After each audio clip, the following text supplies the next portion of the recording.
tell you why? Why should You I? hear me? Then I'll tell you why. No, why should Can I I? tell you why? You tell me Can why I tell should you I? why? President, I was That's going enough. to ask one of the other folks. That's had- enough. Pardon me, ma'am. Mr. Excuse President, me, that's enough. Mr. President, I had one other Peter, question, let's if go. I may ask, on.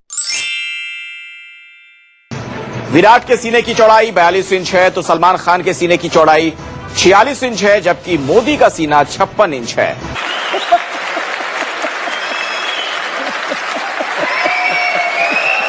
कभी कभी लगता है कि अपन ही भगवान है। नमस्कार दोस्तों, मेरी ये दूसरी video fourth pillar of democracy the great Indian media और we can say the saviour of government. दिन भर जब लोग काम करके अपने घर पे लौटते हैं और टीवी चैनल्स की ओर बढ़ते हैं ये जानने के लिए कि देश के अलग अलग कोनों में क्या खबर है, उन्हें देखने को मिलता है कि हमारे टीवी के न्यूज़ एंकर्स अलग अलग पार्टी के नेताओं को बुलाकर उन्हें आपस में लड़वा रहे होते हैं। दिन भर वो आपस में बहस कर रहे होते हैं और उनका डिबेट एक ऐसे टॉपिक पर होता है जिसका प्रेजेंट सिचुएशन से, हमारे देश की प्रेजेंट सिचुएशन से कोई मतलब नहीं होता। मेरे पास एक डाटा है जो 2019 के हमारे टीवी न्यूज़ चैनल्स की डिबेट बताता है। पाकिस्तान के ऊपर 79 डिबेट्स, अटैकिंग ऑन अपोजिशन, विपक्ष के ऊपर अटैक करने में, उनकी खूबियाँ बखूबियाँ गिनाने में 66 debates, praising BJP and RSS 36 debates, Ram Mandir 14 debates, economy 0, unemployment 0, education and health care 0, farmers distress 0, poverty women safety 0, questioning to the government policies, जो भी हमारी गवर्नमेंट की पॉलिसीज़ अब तक हैं उन पर 0 डिबेट। एक और डाटा है जो मैं आप सबके सामने पेश करना चाहूँगा। ये मेरा डाटा नहीं है, इसे आप घर पे बैठ के आराम से गूगल पे भी चेक कर सकते हैं। ग्लोबल हंगर इंडेक्स मतलब भूखमरी के मामले में इंडिया 117 कंट्रीज़ में से 102 नंबर पे आता है। 21 million salaried jobs have been lost since April 2019। No media will show you this. GDP minus में जा चुकी है। अनएम्प्लॉयमेंट रेट 50 साल में पहली बार 10% से ऊपर है। क्रिमिनल रेट 5% 2019 में बढ़ा है। और 90,000 farmers, daily wage workers and jobless youth have committed suicide in 2019। History में पहली बार पेट्रोल और डीजल के प्राइस 100 के पार गए हैं। No media will show you this. इस पर कभी भी हमें डिबेट देखने को नहीं मिलती। शायद यही वजह है जिसकी वजह से our country India stands on 142nd number in global press freedom index. जहां हमारे देश में क्रिमिनल केसेस रोज़ बढ़ते जा रहे हैं, गरीब और गरीब होता जा रहा है, युवाओं के लिए जॉब्स नहीं है, अनएम्प्लॉयमेंट 50 साल में सबसे ज़्यादा है, जीडीपी माइनस में जा चुकी है, उन सब डिबेट्स को छोड़कर हमारे टीवी चैनल्स, न्यूज़ एंकर्स पता है क्या दिखा रहे हैं? ये देखिए। सर्दियों का मौसम है तो क्यों ना एक कप चाय पर चर्चा हो जाए। अगर आप चाय के शौकीन हैं तो यकीन मानिए ये विश्लेषण देखते हुए आपका भी ये मन करेगा कि क्यों ना एक कप चाय हो जाए। दिन भर स्टूडियो में बैठकर देशभक्ति का सर्टिफिकेट बांटने वाले लोग आज देशद्रोह के मामले में फंसे हुए हैं। ये वही लोग हैं जिन्होंने हमारे देश में सबसे बड़े आतंकी हमलों में से हुआ एक पुलवामा अटैक को सेलिब्रेट किया, जो इनकी चैट्स बताती है। ये वही लोग हैं जिन्हें बालाकोट स्ट्राइक के बारे में पहले से पता था। क्या अब सवाल नहीं उठना चाहिए कि इतनी बड़ी इंटेलिजेंस रिपोर्ट इनको क्यों दी गई और किसने दी, और ये पुलवामा अटैक को क्यों सेलिब्रेट कर रहे थे?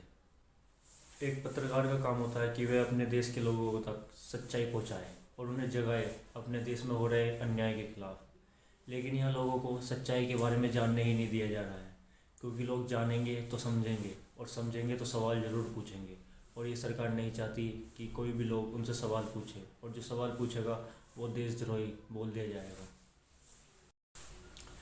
आज की डेट में गिने चुने कुछ पत्रकार और न्यूज़ चैनल्स को छोड़कर किसी भी पत्रकार या न्यूज़ चैनल में हिम्मत नहीं है कि वो एक भी सवाल गवर्नमेंट से पूछ ले।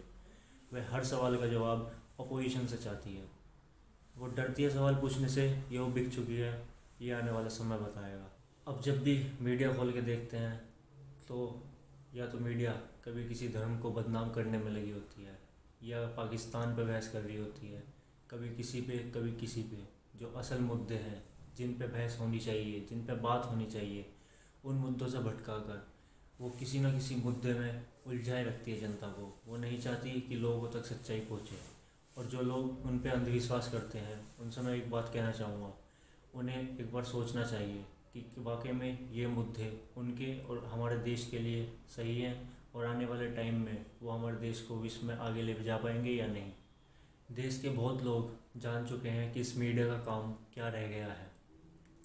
एक दूसरे के खिलाफ नफरत फैलाना, धर्मों में बांटना, देश के लोगों को असल मुद्दों से भटकाना, बस यही इनका दिन भर का काम है। और जितनी हो सके उतनी गवर्नमेंट की तारीफ़ करना।